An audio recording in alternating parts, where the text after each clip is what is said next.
스펄전 목사님이라고 계십니다. 영국의 아주 유명한 설교자고 설교자의 황태자로 알려져 있고 그의 입을 가르쳐서 황금의 입이다라고 할 정도로 스펄전 목사님이 굉장히 많은 사람들에게 또 세계인들에게 그의 설교를 통해 감화를 끼쳤습니다. 근데 한 번은 그분이 이 서재에서 펑펑 우는 그 소리가 아내에게 들린 겁니다. 그래서 그 아내가 목사님에게 찾아가서 이야기합니다. 목사님, 왜 그렇게 막 고가듯이 그렇게 흐느끼며 우느냐라고 이야기를 했는데 그때 스펄전 목사님이 그 아내에게 이렇게 이야기했다는 겁니다. 여보, 내가 지금 십자가를 이렇게 묵상하는데 왜 이렇게 내 안에 감동이 없어? 십자가를 보는데 도저히 내 안에 감동이 없어. 내가 이렇게 십자가를 보면서 내 안에 아무런 감동과 느낌을 내가 가지지 못하는데 이런 이 마음으로 내가 어떻게 다른 사람에게 십자가 설교를 할 수 있겠어? 내가 어떻게 다른 사람에게 이 십자가의 이 보혈 설교를 할 수 있을 것 같아? 못할 것 같다는 거예요. 그러면서 자기 자신을 가르쳐서 팡풍 울면서 왜 이렇게 내 삶이 영적으로 무뎌있고 내가 깨달음이 없는가? 거기에 대해 막 울었다라고 하는 겁니다. 여러분, 이 스펄전 목사님이 십자가를 보면서 아무런 감각을 느끼지 못한 그 정직한 그 마음이 오늘 우리에게는 없을까요? 우리도 어떤 의미로 보면 우리가 늘 십자가를 묵상합니다. 우리가 이렇게 고난주간을 통해서 십자가를 묵상하고 그 십자가에 홀로 우리 주님이 서지 않도록 우리가 함께 기도로 돕고 있지만 그러나 혹시라도 물론 그렇지 않기를 바라지만 내가 십자가 설교를 들어도 또 내가 십자가를 묵상해도 또 내가 십자가를 바라봐도 아무런 이런 내 안에 마음에 어떤 감동이 없고 느낌이 없고 흐느낌이 없다면 이것은 사실은 우리가 상당히 영적인 위기로 느껴야 되지 않을까요? 우리는 많은 경우 신앙생활의 위기다, 교회의 위기다라고 할 때 그 위기를 어떤 외부적인 환경에서 많이 찾고 싶어 합니다. 어떤 정치의 위기, 경제의 위기, 또는 어떤 삶의 위기 이런 것들을 막 놓고 우리가 위기를 많이 이야기하는데 그러나 우리는 종교인이 아니잖아요. 우리는 신앙인이잖아요. 우리는 세상 사람들이 아니라 우리는 하나님의 백성이잖아요. 그렇다면 하나님의 자녀들, 하나님의 백성들에게 있어서 진짜 이 신앙적인 위기는 어떤 외부적인 요인에서 그 이유를 발견하기보다는 내 안에 있는 영적인 상태가 무디다면 저는 그게 위기가 아닐까. 내 안에 있는 영적인, 내가 하나님의 말씀을 들어도 아무런 감동이 없고 내가 하나님 앞에 찬양을 해도 아무런 느낌이 없고 내가 이렇게 십자가 설교를 묵상하고 들으면서도 불구하고 그 십자가가 나를 위한 십자가, 그 십자가에서 예수님이 죽으신 게 바로 내가 죽었다고 하는 이런 이 내가 주님과 이 십자가를 통해서 하나됨을 내가 느끼지 못하고 이런 뭉클함이 없다면 저는 이것이 오늘 우리가 영적으로 우리가 위기라 이런 생각을 가질 수 있어야 된다고 생각합니다. 저는 여러분 우리가 예수님의 이 고난주간을 통해서 십자가를 깊이 묵상하는데 진짜 이 십자가가 나의 십자가고 이 십자가에서 예수님이 못 박히신 것이 아니라 나의 죄가 못 박혔고 예수님이 당하신 그 고난과 그 보혈의 그 피가 내가 사실은 흘릴 피였고 예수님이 죽으실 때 나도 이미 죽었다고 하는 이런 이 바울의 이 고백이 저는 이 특세기간 동안 있었으면 좋겠고 다시 한번 우리의 영적인 삶에 이런 회복들이 저는 있었으면 좋겠어요. 우리가 많은 경우 진리에 대해서 이야기합니다. 근데 왜 이 진리에 대해서 이야기할 때 이 진리가 막 흔들리게 될까요? 진리를 이야기하면서도 진리가 흔들리는 것은 우리가 그 진리를 보지 못하기 때문 아닐 겁니까? 이것이 진리다라는 것을 보지 못하고 이것이 진리라는 것을 우리가 잡지 못하면 우리는 흔들릴 수 있다라는 겁니다.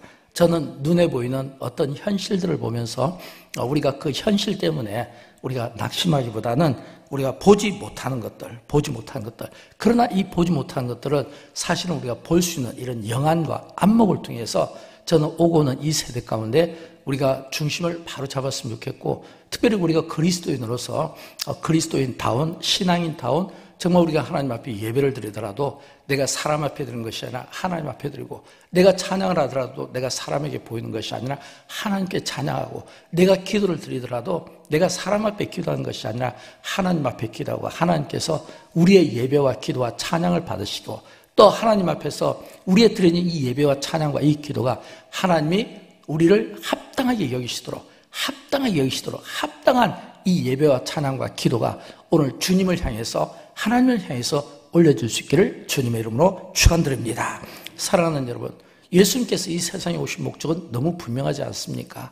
왜냐하면 예수님께서 이 세상에 오신 목적이 너무 분명한 것은 예수님은 자기 자신을 친히 죄 없으신 주님이 죄 있는 우리를 대신하여 죽어주심으로 우리의 구원을 이루시기 위하여 예수님께서 세상에 오셨습니다. 그래서 처음 예수님께서 세상에 오셨을 때 그 오신 모습을 놓고 성경 요한복음 1장 29절은 이렇게 이야기합니다. 우리 같이 한번 읽어보도록 할까요? 보라, 세상 죄를 지고 가는 하나님의 어린 양이로다. 아멘. 하나님의 어린 양이로다. 예수님께서 처음 세상에 오실 때 그 모습은 보라, 세상 죄를 지고 가는 하나님의 어린 양이로다. 이 말은 하나님께 속죄의 제물로 바쳐질 이런 어린 양의 신분으로 이 세상에 오셨다는 거예요. 그래서 예수님은 오셔서 그대로 죽으셨다는 겁니다. 우리는 조금 전 요한계시록을 우리가 함께 보았습니다. 이 요한계시록은 사도 요한이 밤모습에서 본 환상이고, 그리고 사도 요한이 밤모습에서 본 그 환상 가운데 이 요한계시록 5장은 굉장히 영광스러운 모습을 우리에게 보여주고 있습니다. 지난 시간 구약성경에서 이 이사야서 53장이 굉장히 영광스러운 이 그리스도의 그 영광을 보여주는 모습이라면 이 요한계시록 5장이 바로 그 영광스러운 그 모습을 우리에게 보여줍니다. 왜 영광스러운 모습을 보여주냐면 이 사도 요한이 밤모습에서 환상을 딱 보는데 거기 보니까 하나님의 그 영광스러운 모습이 있는 거예요. 근데 그 영광스러운 하나님의 그 모습 딱 옆에 주님이 서 계시는데, 근데 놀랍게도 주님이 서 계시는 그 모습이 어떤 모습이냐면 하나님의 어린 양의 모습이라는 거예요. 그것도 십자가에서 죽으신 그 고난의 흔적을 가진 모습이라는 거예요. 우리가 생각할 때는 아마 제가 요한은 아니지만 만약 제가 생각하는 요한이 만약 저의 생각대로라면 저는 이렇게 생각할 것 같아요. 하나님 앞에 있는 그 예수님의 그 모습이 굉장히 영광스러운 모습, 부활의 모습, 막 이 광채가 나는 막 모습, 뭔가 막 승리자의 모습. 왜냐하면 죽음을 깨뜨리고 이기셨잖아요. 이런 모습이어야 되는데 뜻밖에도 그 모습은 너무 어떤 의미로 보면 초라하게 죽으신 그 십자가의 그 어린 양과 같은 그 모습을 그대로 보여주고 있다는 거예요. 그게 오늘 보면 6절 말씀이잖아요. 자, 우리 같이 6절 말씀 한번 읽어보도록 할까요? 내가 또 보니 보좌와 내 생물과 장로들 사이에 어린 양이 서 있는데 일찍이 죽임을 당한 것 같더라. 아멘. 지금 보니까 딱 환상 가운데 이 하나님 앞에 내 생물과 장로들 사이에 어린 양이 서 있더라는 거예요. 근데 이 어린 양이 서 있는데 이 어린 양이 일찍이 죽임을 당한 것 같더라. 이 말은 뭐냐면 이 어린 양이 지금 십자가에서 죽으신 그 흔적을 보여주고 있더라는 거예요. 요한이 지금 본 그 하늘에서 본 천상의 모습은 그런 모습이었다는 겁니다. 여러분, 지금 예수님의 모습, 처음에 이 세상에 오실 때 보라, 하나님의 어린 양이로다. 세상 죄를 짊어 가는 하나님의 어린 양이로다. 어린 양으로서 오셔서 죄 없으신 그 어린 양이 원수들에 의해서 죽임을 당하시고 이제는 하늘나라에서도 여전히 그 어린 양의 모습으로 그 십자가의 흔적을 가지고 있더라는 거예요. 여러분, 우리가 부활과 관련된 찬양 가운데 보면 굉장히 힘 있는 찬양이 있죠. 그 가운데 하나가 찬송가 240장입니다. 240장 그 찬송가가 굉장히 힘이 있는데 왜 힘이 있냐면 그 찬송가 그 가사 가운데 보면 주가 맡긴 모든 역사 힘을 다해 마치고 밝고 밝은 그 아침을 맞을 때 요단강을 건너가서 주의 손을 붙잡고 기쁨으로 주의 얼굴 배우리. 나의 주 나의 주를 내가 그의 곁에 서서 배우며, 그 다음에 뭐라고 되어 있냐면 나의 주를 손에 못 자국 난 것을 보아 알겠네 라고 했잖아요. 우리가 부활 찬양을 보더라도 그 찬양 속에 예수님의 모습은 손에 못 자국 난 그 모습이었다는 거예요. 이 말은 뭐냐면 부활하신 주님의 그 몸에 난 그 상처, 부활의 주님이 지금 그 몸에 난 그 상처를 지금 보여줬다는 거예요. 그러니까 이 딱 요한계시록에서도 지금 하나님의 어린 양이 딱 서 있는데 이 십자가에서 일찍이 죽임을 당하신 그 모습이다라고 하는 겁니다. 그러면 여러분, 우리가 이 말씀을 묶어보면 처음에 요한복음 1장에서 예수님을 이렇게 소개할 때 하나님의 어린 양이라고 소개합니다. 또 예수님께서 부활하신 그 모습을 손에 난 못자국을 통해 보았다고 이야기합니다. 또 요한이 환상 가운데 본 그 하늘의 그 환상 속에 보신 그 모습은 뭐냐면 하나님의 어린 양이 일찍이 십자가에서 죽어주신 모습이라는 거예요. 승리자의 모습, 영광스러운 모습, 뭔가 이렇게 막 굉장히 웅장하고 굉장히 힘 있는 이런 어떤 강력한 이런 힘을 가진 이 모습이 아니라 하나님의 어린 양으로서 십자가에서 일찍이 죽임을 당하신 그 어린 양이 그 모습을 딱 보여주고 있다는 거예요. 무엇을 말할까요? 지금 하나님 보좌 우편에 계신 주님의 그 모습의 그 모든 그 흔적들은 전부 다 공통점이 있는데 그게 누구를 향했냐면 바로 우리를 위하여 하나님께서 친히 어린 양으로서 속건제물이 되어주시고 우리를 위하여 친히 대신 죽어주신 그 가장 연약한 그 모습을 지금 이 요한계시록을 통해 보여준다는 거예요. 근데 여러분 이렇게 하나님의 어린 양으로서 이 약한 이 모습을 보여주는데 그러나 그 약한 모습에서 하나님 주신 그 권위는 굉장히 강합니다. 왜냐하면 요한계시록 5장 1절을 보면 이런 말씀이 나오는데 우리 같이 한번 읽어보도록 할까요? 내가 보매 보좌에 앉으신 이의 오른손에 두루마리가 있으니 안팎으로 섰고 7인으로 봉하였더라. 여기서 이 두루마리는 쉽게 설명드리면 우리를 향한 모든 하나님의 구원과 심판에 관한 말씀들이 딱 두루마리로 봉인이 되어 있는 거예요. 한 번이 아니라 7번. 이 말은 뭐냐면 7번 봉인이 되어 있다는 것은 우리의 구원과 이 심판에 관한 이 말씀을 딱 봉인해서 이렇게 7번 누구도 보지 못하도록 열어보지 못하도록 근데 누구도 보지 못하고 열어보지 못하도록 했는데 딱 한 분 바로 하나님의 어린 양이신 예수 그리스도만이 그걸 볼 수 있도록 그 외에는 그 누구도 보지 못하도록 딱 비밀로 감춰졌다는 거예요. 예수님만이. 왜 예수님만이 볼 수 있게 하셨을까요? 예수님이 바로 우리의 구원자이시기 때문입니다. 그러니까 우리가 십자가를 가만히 묵상하면서 이 십자가 속에서 바로 그 당해야 될 모든 고난과 죄와 모든 저주를 죽음을 다 대신 당하셨는데 나를 대신해서 당하신 분이 굉장히 힘있고 능력이 있고 이러면 내가 좀 막 이렇게 기분이 좀 좋을 것 같은데 나를 위해 당하신 그 주님의 모습이 하나님의 어린 양의 모습으로 초라하고 약한 모습이고 그 하나님의 어린 양으로서 그 초라한 그 약한 모습으로 모든 죄의 저주를 갖다가 한 몸으로 다 받아냈다는 거예요. 이게 십자가입니다. 여러분 이 십자가를 깊이 깨닫고 이 십자가의 죽음을 깊이 깨달으면 우리가 예수님이 어떤 분이신가 예수님이 나의 죽음을 대신해서 받으신 그 고난을 통해 내가 조금은 십자가의 그 주님을 내가 깨닫고 안다고 우리가 이야기를 할 수 있는 겁니다. 십자가가 진짜 은혜로 여겨지면 그 십자가의 은혜가 이게 어떤 은혜인가를 내가 진짜 깨닫게 되면서 은혜를 받았다는 것을 우리가 알게 되는 겁니다. 지난 시간 안희숙 여사에 대해서 제가 잠깐 말씀드렸잖아요. 그 안희숙 여사는 그 모진 그 고난 속에서도 불평하지 않았습니다. 춥다고 불평하지 않았습니다. 배고프다고 불평하지 않았습니다.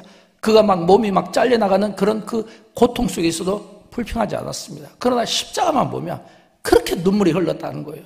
십자가만 보면 그 십자가 속에서 그 주님이 자신을 안아주는 그 느낌 속에서 그렇게 울었다는 이 이야기잖아요. 그러니까 이 십자가가 나와 관련이 있고 이 십자가가 나의 십자가고 이 십자가 때문에 내가 살았고 이 십자가 때문에 내가 은혜를 입었고 그래서 이 십자가가 나와 무관한 것이 아니라 하나의 장식품이 아니라 이 십자가가 바로 주님이고 내가 이 십자가 때문에 구원을 받았다. 이렇게 생각하면 내가 그 십자가 안에서 받은 그 제사함과 그 흘리신 그 피를 보면서 어떻게 우리가 은혜가 되지 않을 수 있으며 어떻게 우리가 그 십자가 앞에서 우리 자신이 고개를 숙이지 않을 수 있겠는가? 어떻게 우리가 그 십자가를 사랑하지 않을 수 있겠는가라는 것을 우리가 깨닫게 되는 것 아니겠습니까? 저는 여러분 오늘 고난주가 이제 6일째입니다. 이제 5일째입니다. 특별히 예수님께서 절기적으로 보면 이제 십자가의 그 고난을 통해서 운명하시며 이제 정말 그 십자가의 그 가상칠언을 통해서 고통받으시는 그 시간들을 우리에게 보여주고 있는데 우리가 정말 주님의 제자라면 우리가 정말 그리스도의 제자라면 우리가 정말 그리스도의 이 도를 따른 자라면 저는 오늘 하루 동안 예수 그리스도 우리를 대신하여 짊어지신 그 십자가를 깊이 묵상하면서 정말 제자들이 예수님을 따라갔던 것처럼 우리가 예수님의 그 십자가를 따라가는 그 마음으로 세 가지 우리의 삶에 실천이 있었으면 좋겠어요. 그 첫째가 무엇이냐면 하나님의 어린 양을 믿어야 됩니다. 하나님의 어린 양을 믿어야 돼요. 오늘 본문 9절과 10절에 있는 말씀 같이 읽어보도록 할까요? 각 족속과 방언과 백성과 나라 가운데서 사람들을 피로 사서 하나님께 드리시고 그들로 우리 하나님 앞에서 나라와 제사장들을 삼으셨으니 그들이 땅에서 왕노릇 하리로다 하더라. 아멘. 하나님께서 우리를 하나님 나라의 제사장으로 삼아주셨다는 거예요. 근데 그들이 땅에서 왕노릇 하리로다. 하나님께서 하늘에서 우리를 제사장으로 삼아주셨는데 땅에서도 우리를 왕노릇 하도록 영광스러운 존재로 만들어주었다는 겁니다. 우리가 땅에서 왕노를 하도록 영광스럽게 만들어주셨다는 것은 이건 뭐냐면 우리를 왕같은 족속 그리고 왕같은 제사장으로 삼아주었다는 것을 오늘 우리에게 말씀해주고 있는 겁니다. 그러니까 이게 깨달아지면 이 믿음으로 내가 바로 하나님의 왕같은 족속이야. 내가 바로 하나님의 왕같은 제사장의 신분이야.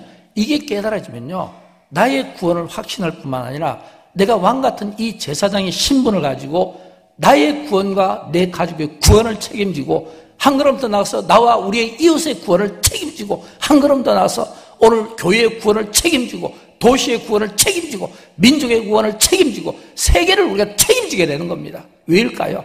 우리는 다 하나님 안에서 부름받은 다 전부 믿음의 관점에서 영적인 관점에서 보면 우리는 다 약속의 씨를 받은 하나님의 자녀들이잖아요.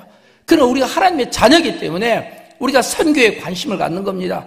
우리가 하나님의 자녀니까 우리가 세계와 우리의 주변에 있는 모든 이웃들의 고통에 대해서 관심을 갖는 겁니다. 우리가 하나님의 자녀니까 나와 관련 없다고 생각하는 그 사람의 그 영혼을 위해서 우리가 전도에 힘쓰는 것이고, 우리가 전부 하나님의 자녀이기 때문에 모든 이들의 일어나는 일들에 대해서 우리가 관심을 갖고 우리가 기도로 나아가는 것 아니겠습니까? 저는 여러분, 우리가 이 땅에 얼마나 살지 알 수 없지만 우리가 그날에 우리가 주님 앞에 섰을 때 정말 요한이 그 하나님의 어린 양이신 그 그리스도의 그 십자가에 진 그 흔적을 본 것처럼 우리가 주님 앞에 섰을 때 그런 인정을 받았으면 좋겠어요. 그런 칭찬을 받았으면 좋겠어요. 너희가 이렇게 대한민국 여수 땅에서 여기서 신앙생활하면서 너희가 바로 이 땅에서 왕같은 그런 역할, 왕같은 제사장의 그 신분을 통해서 가족구원 이루었구나, 민족구원 이루었구나, 세계구원 이루었구나, 어렵고 힘든 이들의 그 눈물을 닦아준 일들을 정말 잘하였구나. 너희는 진짜 왕같은 제사장의 역할을 잘 감당했어.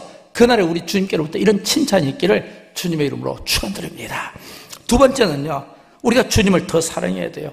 여러분, 우리가 십자가를 깊이 묵상하면 묵상할수록 이 십자가 속에서 진짜 우리가 이 십자가의 이 주님을 사랑하는 이 마음이 넘쳐야 돼요. 바울이 이 진리를 깨달았잖아요. 그래서 갈라디아서 2장 20절에 보면 나를 사랑하사 나를 위하여 자기 자신을 버리신 하나님의 아들을 믿는 믿음 안에서 사는 것이라. 나를 사랑하사 나를 위하여 자기 자신을 버리신 하나님의 아들, 하나님의 어린 아들, 하나님의 어린 양, 하나님의 아들이신 예수 그리스도를 믿는 믿음 안에서라. 여러분, 우리는 많은 경우 사랑을 이야기합니다. 그러나 인간의 사랑은 한계가 있다는 거 알죠? 또 인간의 사랑은 조건이 있다는 걸 알죠? 그래서 인간의 사랑은 영원한 사랑이 될 수가 없는 거예요. 영원한 사랑은 할 수가 없는 거예요. 영원한 사랑을 보여주신 것은 딱 한 분, 하나님의 아들이십니다. 여러분, 예수님만큼 나를 사랑하는 사람이 있을까요? 여러분, 속지 마십시오. 사람들은 나에게 사랑을 속삭이지만 그러나 그 사랑은 일시적인 것이고 조건적인 겁니다. 그런데 예수님은 진짜 나를 사랑합니다. 나를 진짜 사랑하는 분은 예수님이에요. 예수 그리스도만큼 우리를 사랑하는 사람이 없어요. 예수 그리스도만큼 나 한 사람을 사랑하는 사람이 없어요. 그러니까 예수님이 저와 여러분의 죄를 대신하여 십자가에 짊어지시고 그 고난 속에서도 그 입을 열지 않았다는 것은 그 죄를 우리에게 돌리지 아니하시고 친히 감당하셨잖아요. 그만큼 예수님만큼 나를 사랑하는 사람이 없어요. 예수님만큼 우리를 사랑하는 사람이 없어요. 이 십자가의 이 주님을 우리가 그 사랑을 받았다면 또한 우리가 그 주님을 사랑하고자 하는, 그래서 그 십자가의 그 길을 걸어가고자 하는 이런 거룩한 헌신과 결단이 기도 가운데 있게 되기를 주님의 이름으로 축원드립니다. 세 번째는요, 우리가 주님께 기도와 찬양을 올려드렸으면 좋겠어요. 오늘 보면 8절과 11절에 보면 이런 말씀이 나옵니다. 8절에 보면 그 두루마리를 취하심에 내 생물과 24장로들이 다 그 어린 양 앞에 엎드려 각각 검은과 향이 가득한 금 대접을 가졌으니 이 향은 성로들의 기도드리라 이랬거든요. 이 말은 지금 이 하나님 어린 양 앞에 엎드려서 지금 이 기도의 향을 이 하나님의 이 어린 양을 향하여 하나님께로 올려드렸다는 겁니다. 또 본문 11절에 보면 천사들이 찬양을 합니다. 내가 또 보고 들으며 보좌와 생물들과 장로들을 둘러선 많은 천사들의 음성이 있으니 그 수가 만만이요 천천이라. 이 말씀을 쉽게 설명드리면 8절에서는 지금 어떤 모습이냐면 24장로들과 네 생물들이 어린 양 앞에서 찬양을 하는 거예요. 기도를 하는 거예요. 어린 양 앞에서 기도를 하는 거예요. 그리고 11절에서 보면 이 어린 양 앞에서 찬양을 하는 거예요. 무엇을 말할까요? 많은 경우 우리가 기도할 때 누구 앞에서 기도합니까? 우리가 바리새인들처럼 우리의 의를 드러내기 위해서 사람 앞에 기도하는 게 아니라 지금 이 어린 양 앞에서 기도의 향을 올려드렸다는 거예요. 찬양을 어린 양 앞에서 드렸다는 거예요. 이 말은 우리가 하나님 앞, 우리가 예배를 드릴 때 우리의 예배를 받으시는 하나님이 앞에서 우리가 예배를 드리고 우리의 예배를 하나님이 받으시고 우리가 기도할 때 우리의 그 기도가 하나님께 향해져야 되고 우리가 찬양할 때도 하나님께 향해진다는 거예요. 이거는 뭐냐면 우리가 기도하고 예배하고 찬양하는 것이 사람에게 보이고 사람에게 우리의 의를 드러내는 것이 아니라 하나님께 하나님의 어린 양 앞에서 그 기도의 향을 올려드릴 때 우리의 기도가 능력 있게 쓰임받는다고 하는 사실을 믿으시기 바랍니다. 저는 여러분 우리가 하나님 앞에 찬양할 때 하나님을 향해서 올려드렸으면 좋겠어요. 우리가 기도할 때도 우리가 기도의 향을 하나님께로 올려드렸으면 좋겠어요. 또 우리가 하나님 앞에 예배를 드리더라도 그 예배가 사람 앞에 우리가 드리는 것이 아니라 하나님 앞에 오늘 우리 예배가 올려드리는, 그리고 지금도 이런 이 예배와 이 찬양과 이 기도가 계속해서 일어나고 있다고 하는 겁니다. 저는 주님이 언제 재림하실지는 모르지만 그러나 주님이 재림하실 때 저는 이런 확신이 있어요. 우리가 가장 합당한 삶을 살 때, 우리가 가장 합당한 하나님이 보실 때 예배자로 인정받게 될 때 저는 합당한 하나님께서 우리를 예배자로 인정하고 우리의 기도를 받아주시고 우리의 기도 그 향이 올려졌을 때 저는 우리 주님의 기쁜 마음으로 내려오셔서 재림하셔서 오늘 이 세상의 심판을 이루실 때 하나님의 그 자녀를 전부 다 불러 모으신다고 저는 믿습니다. 사랑하는 여러분, 똑같이 그리스도인이라도요, 똑같이 우리가 예수를 믿어도요, 두 부류가 있습니다. 어떤 사람은 예수님께서 십자가를 지신 그 골고다 그 산 입구에 딱 가서 그 입구까지만 딱 가서 거기에 있어서 바쁘게 막 움직이는 사람이 있어요. 이 일로 바쁘고 저 일로 바쁘고 이런저런 이 일로 바쁘고, 그러나 예수님의 그 십자가 그 골고다 입구까지 딱 정문까지만 가서 거기서 바쁘게 움직이면서 정상까지 못 올라간 사람이 있어요. 그런가 하면 어떤 분은 신앙생활하면서 항상 예수님의 그 십자가 그 골고다의 산 그 정상에 서서 주님이 당하시는 그 고난을 직접 보면서 주님이 당하시는 그 눈물을 보시고 그 피를 보시며 그 십자가의 그 현장에 서서 그 현장에서 예배를 드리며 그 현장에서 자기의 삶을 살아드린 사람이 있다는 거예요. 여러분, 우리는 어떤 삶을 원하십니까? 아마 우리 가운데도 마찬가지로 똑같이 우리가 신앙인이라고 하지만 어떤 분은 그 신앙의 그 골고다 그 입구까지만 가서 거기서 계속해서 맴돌면서 신앙생활하는 사람이 있는가 하면 어떤 사람은 그 정상에 서서 신앙생활하는 사람인데, 저는 여러분 우리가 날마다 우리의 신앙이 우리가 십자가의 그 정상에 서서 고난당하시는 그 주님 앞에 우리가 그 십자가를 붙들고 그 십자가를 바라보며 그 영광 속에 우리가 신앙생활을 했으면 좋겠어요. 우리가 겉돌기처럼 신앙생활을 하는 것 같지만 우리가 어떤 습관이나 어떤 종교적인 이 행위로 인해서 의무로 인해서 신앙생활을 하는 것이 아니라 날마다 십자가의 정상에 서서 신앙생활하는 사람은 어떤 사람입니까? 날마다 그 십자가 앞에서 감격이 되는 겁니다. 날마다 그 십자가의 은혜 속에서 당금질을 당하는 겁니다. 날마다 그 십자가의 발을 바라보면서 그 십자가 속에서 그 십자가의 그 사랑과 그 은혜를 날마다 경험하는 사람이에요. 저는 여러분 이런 사람이 이 천상에 예배를 드리는 사람이라고 생각합니다. 저는 이런 사람이 하늘에 소망을 둔 신앙인이라고 저는 생각합니다. 사랑하는 여러분, 십자가는 예수님께서 세상을 정복하신 방법입니다. 세상 사람들은 예수님이 세상에 오셨을 때 전부 다 강력한 로마로부터 그들을 해방시켜줄 이런 통치자로서 강력한 힘을 가진 사람으로서 예수님이 그들 앞에 서기를 원했어요. 그러나 예수님이 세상을 정복하신 방법은 그게 아니에요. 강력한 방법으로 이 세상을 힘으로 제압하신 것이 아니라 연약함으로 제압하셨습니다. 사랑으로 제압하신 거예요. 자기의 생명을 아낌없이 내어주신 것으로 제압한 거예요. 그런 것처럼 우리가 이 세상을 힘으로 제압하면 안 됩니다. 희생과 죽음으로서 섬김으로써 이기는 사람이 되어야 돼요. 교회의 위기는 사람들이 많은 것이 아닙니다. 재정이 많은 게 아니에요.